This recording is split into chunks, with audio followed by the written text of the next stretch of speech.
హృదయపూర్వక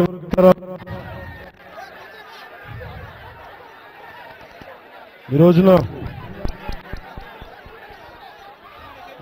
జనసేన కొంచెం మీరు వెనక్కి వెళ్ళండి, కొంచెం మీరు వెనక్కి పోండి, కొంచెం మీరు వెనక్కి పోండి. జనసేన పార్టీ సిద్ధాంతాల్లో పర్యావరణం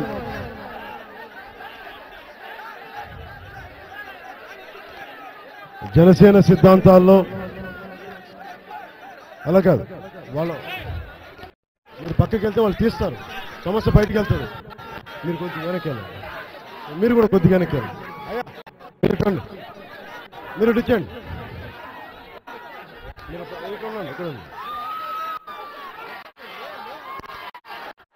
ఆయన తొక్కదు, ఆయన తొక్కదు. కూర్చోండి అన్న, కూర్చోండి. మీరు హెల్ప్ చేయాలి, నాకు మీరు సహాయం చేయాలి.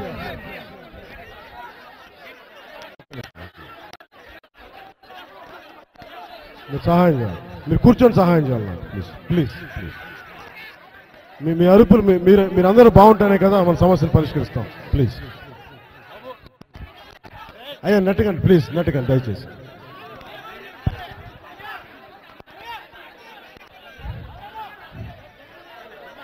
ఈ సోంపేట చిత్తడి నేల, ఇక్కడ గతంలో ఇక్కడ పవర్ ప్లాంట్ పెడదామని చెప్పి 7 మందితో స్టార్ట్ అయిన ఈ ఉద్యమం, 7 మందితో స్టార్ట్ అయిన ఉద్యమం కొన్ని లక్షల మందికి వచ్చి జాతీయ దృష్టిని తీసుకొచ్చి ఈ శ్రీకాకుళం ఉద్యమ నేలకి, పోలీస్ కాల్పుల్లో చనిపోయిన అమరవీరులకి ఒక్కసారి మనస్ఫూర్తిగా జనసేన తరఫున ఆ అమరవీరులకి నివాళి అర్పిస్తున్నాం. ఆ అమరవీరులకి ఒక్కసారి జోహార్ చెప్తాం, జోహార్ జోహార్. అలాగే నేను ఇక్కడికి వచ్చింది పార్టీ సిద్ధాంతాల్లో 7 సిద్ధాంతాల్లో ముఖ్యమైనది పర్యావరణాన్ని రక్షించుకుంటూనే అభివృద్ధి ఉండాలి, కానీ పర్యావరణాన్ని ధ్వంసం చేసే అభివృద్ధి సరైన అభివృద్ధి కాదు. ఎందుకంటే ఇక్కడ చిత్తడి నేల ఉంది అంటే అనేక మంది మత్స్యకారులు, రైతులు ఇన్ని వేల ఎకరాలు దీని మీద ఆధారపడి ఉన్నాయి. పశువులకి, పక్షి సంపదకి అన్నిటికీ కలిపి. ఎందుకంటే కరువున్న రోజుల్లో ఇక్కడ కలువు దింపలు తిని పోషక పదార్థాలు లభించుకునే పరిస్థితి ఉంది. అంటే ప్రకృతి ఇచ్చిన ఈ వరాన్ని, పెద్దలు చెప్పినట్టుగా ఈ ప్రకృతి ఇచ్చిన వరాన్ని దయచేసి ప్రభుత్వం కాదు, ప్రభుత్వాలు అభివృద్ధి పేరిట ధ్వంసం చేయకూడదు. ప్రపంచమంతా జరిగేది ఈ రోజున పర్యావరణాన్ని రక్షించుకుంటూ అభివృద్ధి ఉండాలి, కానీ పర్యావరణాన్ని ధ్వంసం చేసే ఏ అభివృద్ధికైనా సరే జనసేన పార్టీ దీనిని తీవ్రంగా వ్యతిరేకిస్తుంది. అలాగే ఈ రోజున రొయ్యల చెరువులు తవ్వితే అంటే అభివృద్ధి జరగాలి, కానీ ఇదే రొయ్యల చెరువులను వెస్ట్ గోదావరి జిల్లాలో చేసి వాతావరణం 3 డిగ్రీలు ఎక్కువైపోయింది, నీళ్లు కలుషితం అయిపోయినాయి. నాకు వెస్ట్ గోదావరి జిల్లా నుంచి వచ్చిన ఆడపడుచులు చెప్తా ఉన్నారు, ఇష్టారాజ్యంగా చెరువులు తవ్వితే దీనిని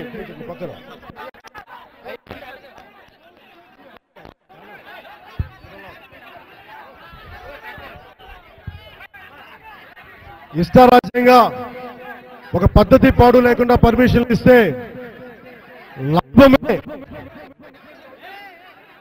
ఆలోచనగా వెళ్ళిపోతే పర్యావరణం దెబ్బతింటే తాగడానికి కూడా నీళ్లు దొరకవు, తినడానికి కూడా తిండి ఉండదు, భూములన్నీ కలుషితం అయిపోతాయి.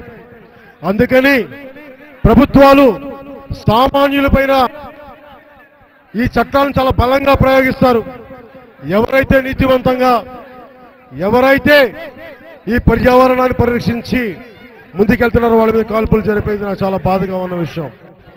నేను కోరుకునేది ఇక్కడున్న పెద్దలకి, ఈ పర్యావరణ పరిరక్షణ కమిటీ కూడా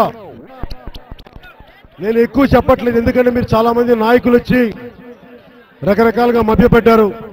నేను వాళ్ళలో ఒకరిని కాదు, అందుకని నేను ఎక్కువ మాట్లాడట్లేదు. కానీ మీరు నా పార్టీ సిద్ధాంతాల్లో పర్యావరణాన్ని పరిరక్షించే అభివృద్ధికి పార్టీ పీట వేస్తుంది, కానీ పర్యావరణాన్ని ధ్వంసం చేసే ఎటువంటి వాటికైనా సరే మేము వ్యతిరేకం. ఈ భాగంలో మేము ఇక్కడ రైతులకి కూడా, కృష్ణమూర్తి గారికి కూడా, పెద్దలకి, రైతులకి మేమందరూ కూడా చెప్పదలుచుకున్నది ఒకటే. మా విన్నపం కూడా, మేము మీకు అండగా ఉంటాం. జన సైనికులు మీకు అండగా ఉంటారు. రేపు పొద్దున మీరు ఎలాంటి పోరాటాలు చేసినా సరే, ఇక్కడ సైనికులకి, యువతకి మీరు మాట్లాడితే సీఎం అని అరుస్తారు. మీరు పవన్ కళ్యాణ్ సీఎంగా చూడాలి అంటే ముందు మన సోంపేటని బాగు చేసుకోవాలి, మన సోంపేట రక్షించుకోవాలి, మన బీడు భూముల్ని, మన చిత్తర భూముల్ని రక్షించుకోవాలి. అందుకని జనసేన సిద్ధాంతం కూడా పర్యావరణానికి చాలా పెద్దపీట వేసే అభివృద్ధే, కానీ పర్యావరణాన్ని ధ్వంసం చేసే అభివృద్ధికి జనసేన పార్టీ నేను కోరుకుంటుంది కూడా ఈ పరిరక్షణ కమిటీ సభ్యులకి, చనిపోయిన అమరవీరుల కుటుంబాలకి, రాష్ట్ర ప్రభుత్వాన్ని మేము కోరుకునేది మీరు తక్షణ వారికి ఒక ఎక్స్గ్రేషియా ప్రకటించండి. వారి పిల్లలకి ఉద్యోగాలు కానీ ఇళ్లు కానీ ప్రకటించండి. ఎందుకంటే అందరూ వచ్చి ప్రామిస్ చేస్తా ఉన్నారు, నిలబడట్లేదు. ప్రభుత్వాలు నిలబడిన పక్షంలో జనసేన పార్టీ వారి సమస్యలు మరింత ముందుకు తీసుకెళ్తామని తెలియజేసుకుంటూ, అలాగే ఈ రోజున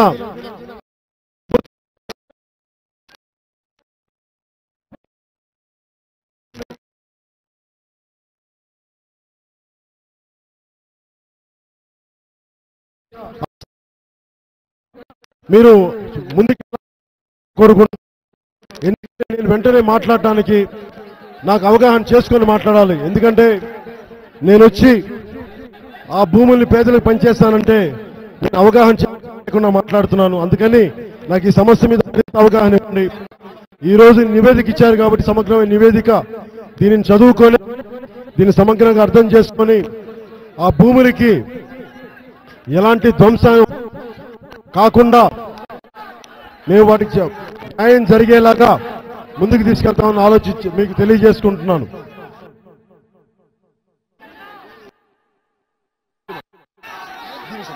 ఈ సమస్య అలాగే రాష్ట్రం నలుమూలలా మేము కోరుకునే ఒకటే, ప్రభుత్వాన్ని, కేంద్ర ప్రభుత్వాలు పర్యావరణాన్ని పరిరక్షించే అభివృద్ధి, పర్యావరణం చేసే అభివృద్ధి జనసేన వ్యతిరేకం. ఒకవేళ అభివృద్ధి, ఎందుకంటే మన ప్రాంతాలను ధ్వంసం చేసి అలాంటి విదేశ మారక ద్రవ్యం కూడా ప్రజల్ని చంపేసి ఆ ఎదుగుదల దేనికి, అభివృద్ధి దేనికి? ముందు దేశం బాగుండాలంటే ప్రజలు బాగుండాలి, ముందు బతకాలి. కేవలం నోట్ల కట్ట మీద ఆశతోటి కొద్ది మంది వ్యక్తుల ప్రాపకం కోసం, కొద్ది మంది అభివృద్ధి కోసం ఇంతమంది జీవితాలను మీరు ధ్వంసం చేస్తే దానికి జనసేన ఖచ్చితంగా వ్యతిరేకిస్తుంది. ఈ సోంపేట పరిరక్షణ కమిటీ మొత్తం మీ అందరికీ అండగా మేము నిలబడతామని తెలియజేసుకుంటూ, అలాగే అభిమానులకు కూడా, జనసేన సైనికులకు కూడా మీరు ఈ పరిరక్షణకి మీరు నడుం బిగించండి. అలాగే మీరు చిన్నపిల్లలు, అభిమానులు చిన్నపిల్లలు, మీ ఉత్సాహం ఉండాలి.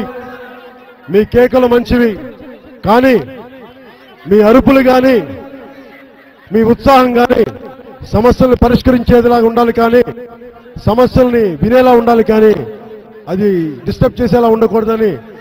ఎందుకంటే నేను అర్థం చేసుకోగలను మీ ఉత్సాహం, కానీ నేను వచ్చింది సమస్యల్ని పరిష్కరించడానికి. మీ చప్పట్లు కొట్టాలంటే ఇక్కడున్న బాధ్యతలకు అండగా నిలబడండి, మన రైతులకు అండగా నిలబడండి, మన రైతాంగానికి అండగా నిలబడండి. మన ప్రజా పోరాటంలో ఎవరైతే ముందుకు తీసుకెళ్తున్నారో కృష్ణమూర్తి గారు లాంటి పెద్దలకి, ఇక్కడున్న పెద్దలందరికీ అండగా నిలబడి మన సోంపేట బాధితులందరికీ మీరు అండగా నిలబడండి మనస్ఫూర్తిగా తెలియజేసుకుంటూ సెలవుకున్నాను. అమరవీరులకు ఒక్కసారి జోహార్లు అర్పించుకుంటూ భారతదేశానికి భారత మాతకి మేము భారత మాత. ఈ వీడియోపై మీ విలువైన కామెంట్స్ ని మాతో షేర్ చేసుకోండి. అండ్ ఇంకో విషయం, సబ్స్క్రైబ్ చేయడం మర్చిపోకండి.